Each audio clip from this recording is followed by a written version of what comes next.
Ross. Good morning. Should we all be paranoid? Are we all being watched? Well, of course we're being watched. That's the nature of the data world that we have. There's an explosion of data. Much of it is about individuals, much of it about us. And this has exploded over the last year. So even if we are very contained about our behaviors, we still there's a massive amount of information available about us. And sometimes from that data, they can intuit extraordinary things about us. For example, all sorts of things which we might not want to disclose, political biases, sexual preferences, all sorts of things can be intuited from just our behaviors online. What do you see looking at the future about working from home in the wake of this coronavirus?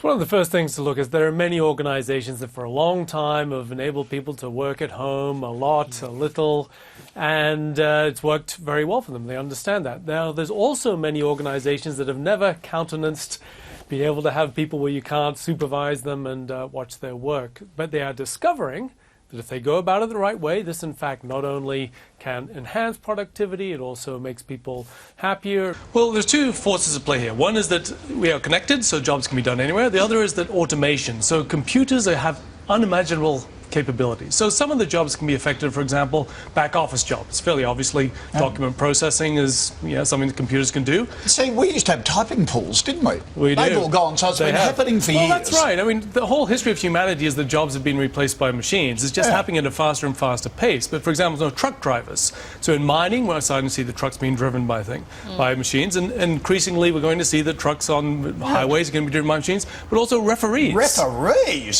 So we can all that. Well, we can all complain about what the referees' decisions, but they can never be quite on the spot and see everything. But if they've got all the cameras, all the analysis, computers can actually make better decisions than referees. And we're already seeing them in use in sports, and referees may become history, and computers will do a better job. So my father can start yelling at the computer instead of the referee. Absolutely. Where it starts to become really useful is when we can enhance our capabilities. And there is a lot of research going on in brain ways to be able to interface our brains directly with computers, some of which will start to require actual implants. And already there are paraplegics and quadriplegics who can, in fact, control their environment through brain implants. Now, they have a particular reason to do that.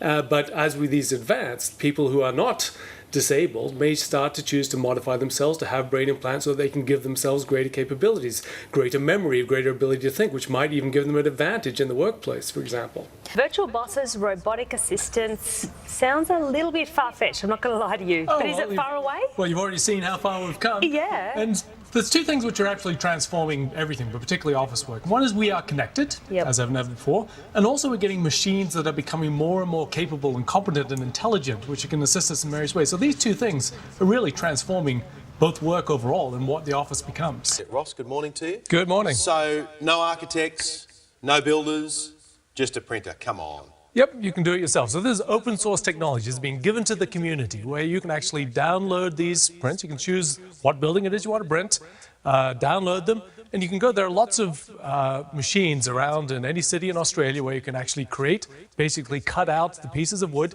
each of them numbered exactly right. So it's like an IKEA kit. You get your mates together, build a frame, build it around it, and you can actually build your own house.